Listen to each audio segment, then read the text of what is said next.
The year was 1973. Across America, the golden age of muscle cars was collapsing. High-compression V8s were disappearing almost overnight. Insurance companies were punishing anyone who dared buy performance cars. New emissions laws were choking horsepower. Gas prices were climbing. And one by one, the legendary engines that had ruled the streets during the 1960s were quietly dying. The LS6 was gone. Ford's Boss engines were history. Chrysler's six-pack was fading fast. The HEMI, perhaps the most legendary name in American performance, had already breathed its last in 1971. It looked like the muscle car era had reached its final chapter. Every automotive magazine seemed to be writing obituaries. Enthusiasts were watching their heroes die, and the future looked bleak, filled with catalytic converters, unleaded fuel, and engines that barely produced 150 horsepower. But what almost nobody knows is that one engine refused to go quietly. Pontiac had one last secret hidden beneath the shaker hood of the Firebird Trans Am. An engine so overbuilt, so brutally engineered, that decades later, enthusiasts would call it one of the strongest production V8s Detroit ever created. It wasn't just another 455, it was the Super Duty 455. And the real story behind how it survived, while nearly every other muscle car engine disappeared, is far more incredible than most people realize. Because Pontiac wasn't trying to build another muscle car, they were trying to save an entire identity. Back in the late 1960s, Pontiac wasn't simply another division of General Motors. It was the performance division. Under engineers like Malcolm McKellar and visionaries such as John DeLorean, Pontiac had transformed ordinary family cars into street legends. The GTO ignited the muscle car revolution in 1964, proving that stuffing big engines into mid-sized bodies could create something entirely new. The Ram Air engines terrified competitors at drag strips from coast to coast. The Firebird became Chevrolet Camaro's more aggressive cousin, with styling that screamed performance even sitting still. Horsepower wasn't just marketing, it was Pontiac's reputation. Their advertising didn't apologize. GTO, the Great One, wasn't subtle. Neither was wide-track Pontiac or their legendary commercials showing cars smoking tires and dominating racetracks. Performance defined everything they built. Racing on Sunday, selling on Monday. That formula had worked perfectly throughout the late 60s. The Clean Air Act of 1970 forced manufacturers toward dramatically lower emissions. Compression ratios had to fall to accommodate unleaded fuel that was coming whether Detroit wanted it or not. Federal regulations tightened every year, strangling engineers with restrictions their predecessors never imagined. Insurance companies labeled muscle cars as financial nightmares, with premiums sometimes costing almost as much as monthly car payments for young buyers. And it wasn't just insurance. Safety regulations were increasing vehicle weight, bumper standards were forcing design changes, fuel economy standards loomed on the horizon. The entire automotive landscape was being reshaped. Sales plummeted. The GTO, which had sold over 96,000 units in 1966, dropped to barely 10,000 by 1973. Across Detroit, muscle car sales collapsed by 70, 80, sometimes 90%. Inside General Motors, executives began asking uncomfortable questions. Was high performance dead? Should they abandon performance entirely and focus on efficiency, comfort, and luxury? Many divisions answered yes. Chevrolet neutered the Corvette. Oldsmobile backed away from the 442's performance roots.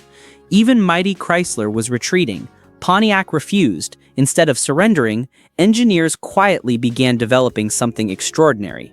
Their goal wasn't simply another powerful engine designed to dominate magazine tests for a single model year. They wanted one strong enough to survive anything the future threw at it.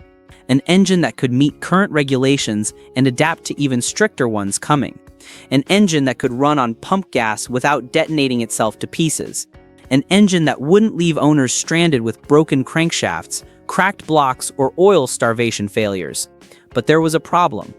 General Motors had quietly introduced an internal policy limiting engine displacement in intermediate cars, while emissions requirements made high-compression performance engines increasingly difficult to certify. Building another fire-breathing street engine with 11-to-1 compression and racing components seemed almost impossible. The rule book had completely changed. So Pontiac engineers changed their strategy. Rather than chasing outrageous horsepower numbers that would attract regulatory attention and insurance company scrutiny, they focused on durability, strength first, power second, longevity above everything. That decision would define the SD-455 forever. The foundation started with Pontiac's existing 455 cubic inch block, featuring a massive 4.15-inch bore and a 4.21-inch stroke. On paper, the displacement remained unchanged at 455 cubic inches, or roughly 7.5 liters, but almost everything inside was different. The block received significantly thicker main bearing webs, adding critical strength exactly where crankshaft forces created the most stress.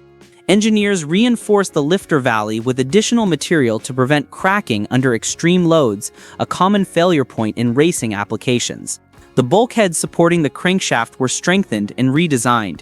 Even the oil passages were revised for improved lubrication at sustained high RPM. Block casting thickness increased in strategic areas. Metallurgy was carefully controlled. Quality control standards exceeded typical production specifications.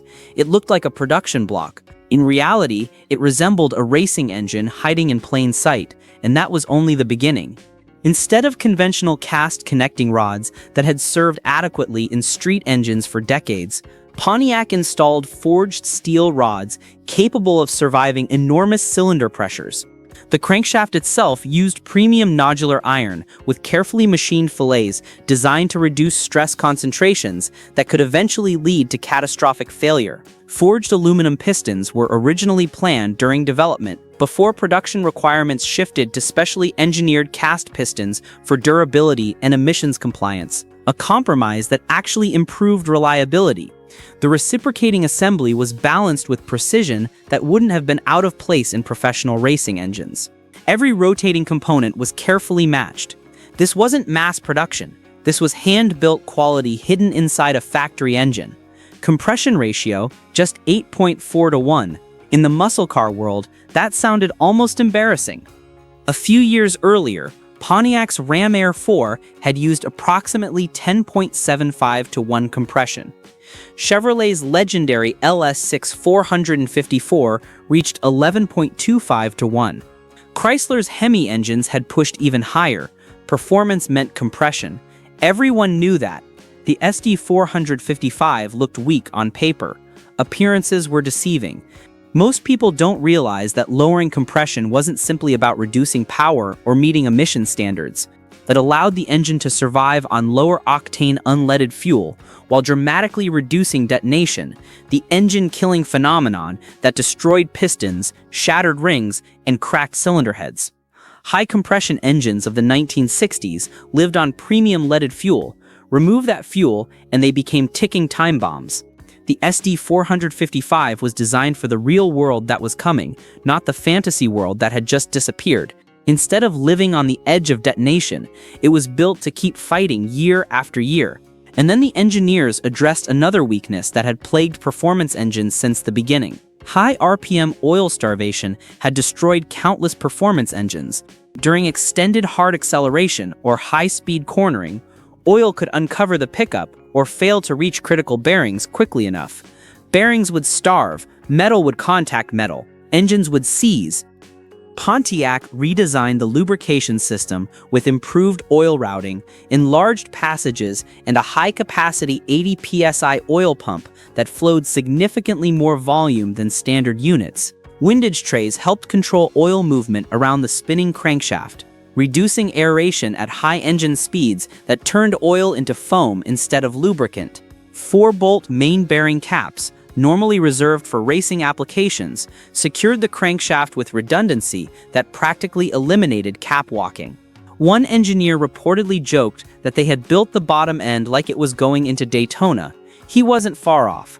Some engineers privately admitted they were building the foundation for an engine that could be modified far beyond factory specifications. They knew what enthusiasts would eventually do. Cylinder heads were equally unique. Rather than using the familiar D-port castings found on ordinary 455S, castings that worked adequately but left performance on the table, Pontiac created new round-port heads inspired by their legendary Ram Air 4 design, large 2.11-inch intake valves paired with 1.77-inch exhaust valves improved breathing dramatically. Stronger rocker arm studs and reinforced valve train components allowed higher RPM durability than nearly every other production Pontiac V8. Port shapes were optimized for airflow velocity. Combustion chamber design promoted efficient burning of leaner fuel mixtures required by emissions equipment. Valve angles were carefully calculated. Airflow mattered, reliability mattered more, because Pontiac knew exactly who would buy this engine. People who actually drove their cars hard, not just to local cruise nights on Saturday evenings, but across entire states on road trips, at drag strips on weekends, and through mountain roads where lesser engines would eventually fail. These weren't garage queens, they were everyday performance cars that happened to have racing-grade internals. But the nightmare wasn't over yet.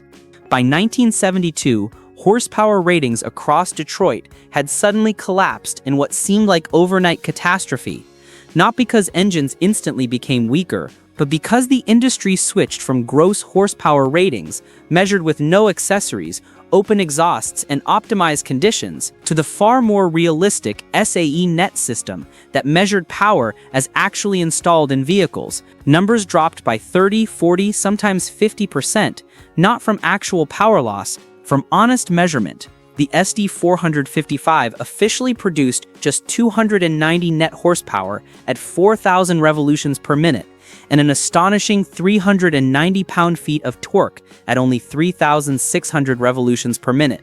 Critics laughed. 290 horsepower? That hardly sounded like the hero meant to save muscle cars. Chevrolet's LS6 had claimed 450 horsepower just 3 years earlier. Chrysler's HEMI advertised 425, even Pontiac's own Ram Air 4 had been rated at 370 gross horsepower. The SD-455 seemed pathetic by comparison. Except reality told a completely different story. Road tests consistently suggested the SD-455 was producing well over 350 horsepower in real-world conditions. Many engine builders today estimate factory output approached 360 to 370 horsepower once drivetrain losses and conservative tuning are considered. Pontiac wasn't advertising numbers anymore. They were protecting themselves from regulators who were watching horsepower claims carefully, and perhaps insurance companies too, who based premiums partly on advertised performance. The underrated numbers helped the SD-455 slip under the radar. Smart buyers knew the truth. Torque became the SD's real weapon. That 390 pound-feet arrived low in the rev range, launching nearly 4,000 pound Trans Ams with effortless authority that defied the modest horsepower rating. Contemporary magazine testing recorded quarter-mile times between 13.8 and 14.2 seconds, with trap speeds around 101 to 104 miles per hour, depending on conditions and transmission choice. Car and Driver managed 13.8 seconds at 104 miles per hour. Hot Rod achieved similar results. Motor Trend praised the engine's relentless mid-range power. For 1973, that was astonishing, especially considering most competitors had already fallen into the mid-15-second range, with some formerly legendary muscle cars barely breaking into the 16F. The SD-455 was embarrassing newer cars that supposedly represented the future. You can probably guess what happened next.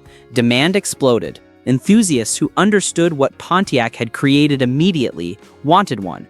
Dealers received calls from buyers across the country. Orders flooded in. Unfortunately, Pontiac couldn't build enough. Each SD-455 required unique machining procedures, specialized components, and extensive quality control that simply couldn't be rushed. The reinforced blocks were far more expensive than standard castings, requiring different tooling and processes. Hand assembly took time. Quality inspection couldn't be accelerated. Originally, Pontiac hoped to build thousands. Reality had other plans. Production delays pushed deliveries deep into the model year. Components arrived late. Assembly bottlenecks slowed everything. Quality control rejected blocks that didn't meet specifications. Some dealers weren't sure the cars even existed. They thought it might be another rumor or vaporware. In 1973, only 252 Super Duty Trans Ams and 43 Super Duty Formula Firebirds were ultimately produced. Just 295 cars total. That's rarer than many exotic European supercars. Rarer than Shelby Cobras. Rarer than first-generation Ford GTs. Most major cities probably received only one or two examples. Then came 1974. Pontiac refined emissions equipment without sacrificing the engine's core strength. Horsepower remained officially rated at 290 net, while drivability improved thanks to revised calibration that smoothed cold starts and idle quality. Minor modifications addressed feedback from 1973 production. Reliability, already exceptional, somehow improved further. Production increased but remained incredibly limited. Manufacturing capacity expanded slightly. More blocks passed quality control. Assembly procedures became slightly more efficient. Approximately 943 SD-455 Trans Ams and just 58 Formula models left the factory during the final production year. Still not enough to meet demand. Still rare enough that most enthusiasts never saw one in person. By the end, only around 1,296 Super Duty-powered Firebirds had ever been built across both model years. Combined production that barely exceeded a single day's output of regular Firebirds. And then everything changed again. New federal emissions regulations became even stricter for the 1975 model year. Catalytic converters arrived as mandatory equipment. Compression ratios stayed low. Camshafts became milder. Performance became secondary to emissions compliance and fuel economy. Even the mighty Super Duty couldn't escape forever. The engineering miracle that had kept it alive simply ran out of room to maneuver. Pontiac quietly ended production, not because the engine had failed, not because buyers didn't want it, but because the world around it had changed so dramatically that even Pontiac's brilliant engineers couldn't find another workaround.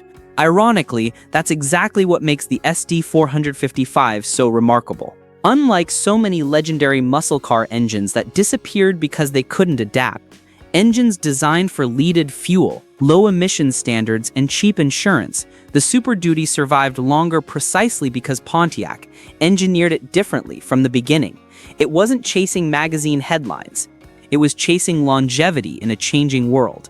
That forward-thinking approach created an engine that remains legendary 5 decades later. Engine builders today regularly push original SD-455 blocks beyond 700 horsepower with modern internals, upgraded fuel systems, and forced induction.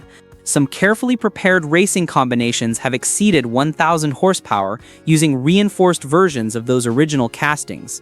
That's almost unimaginable for a production block designed more than 50 years ago. Most production blocks from that era crack, fail, or require extensive modification to handle even 500 horsepower reliably. The SD-455 was simply built differently. Many experts consider it one of the strongest American V8 foundations ever offered to the public. Some argue it's the strongest production block of the muscle car era. Collectors certainly agree. When new, a 1973 Trans Am equipped with the SD-455 carried a base price just over $4,300, while the Super Duty package itself added roughly $521. It wasn't cheap, especially during an economic downturn when gas prices were rising and discretionary income was shrinking. Many potential buyers couldn't justify the expense. Today, authentic matching numbers SD-455 Trans Ams regularly command well into 6 figures at auctions and private sales. Exceptional examples have crossed auction blocks for more than $200,000, while the rarest low-mileage survivors with original paint and documentation have exceeded $300,000.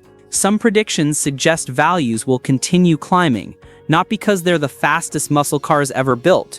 They're not. Not because they made the most horsepower, they didn't. They're valuable because they represent something far more important.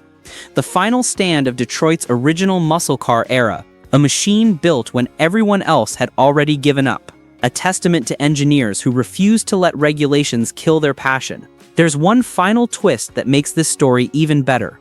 Pontiac engineers knew from the beginning that the official horsepower ratings wouldn't impress enthusiasts reading magazine specifications.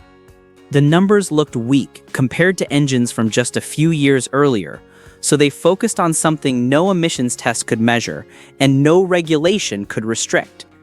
Owners discovered they could drive these engines hard, day after day, year after year, without the catastrophic failures that plagued many earlier high-compression combinations. The reinforced bottom end, improved oiling system, stronger block, and carefully engineered components created an engine that felt almost indestructible. No mysterious oil consumption, no unexpected bearing failures, no cracked blocks after hard use, just relentless, dependable power. That reputation spread quietly through garages, racetracks, and Pontiac clubs across America. Word of mouth became stronger than any advertisement Pontiac could have purchased. Owners became evangelists. Decades later, that reputation still hasn't faded. If anything, it's grown stronger as survivors continue proving their durability. Because the Super Duty wasn't remembered for what the brochure claimed, it was remembered for what it actually did. It survived when nothing else could. It performed when others failed. It adapted when competitors disappeared, while nearly every other muscle car engine was being weakened, downsized, or discontinued. Pontiac built one final masterpiece that balanced power, durability, and engineering in a way few others ever achieved. That's why enthusiasts still speak its name with so much respect. The SD-455 wasn't simply the last great Pontiac muscle engine. It was proof that smart engineering could outlive changing regulations, shrinking horsepower numbers, and the end of an entire era. It demonstrated that building stronger, not just faster, could create something that mattered decades into the future. And maybe that's the greatest legacy any engine could ever have. Not the highest horsepower, not the fastest quarter mile, but the wisdom to survive when everything else had disappeared and the strength to remain legendary long after the world that created it had completely changed. If you enjoyed this story, let me know in the comments which forgotten American V8 deserves the next deep dive. And if you love the untold engineering stories behind legendary engines, the decisions made in back rooms, the compromises that created legends, and the engineers who refused to surrender, make sure you subscribe, because there are still plenty of automotive legends waiting to be uncovered.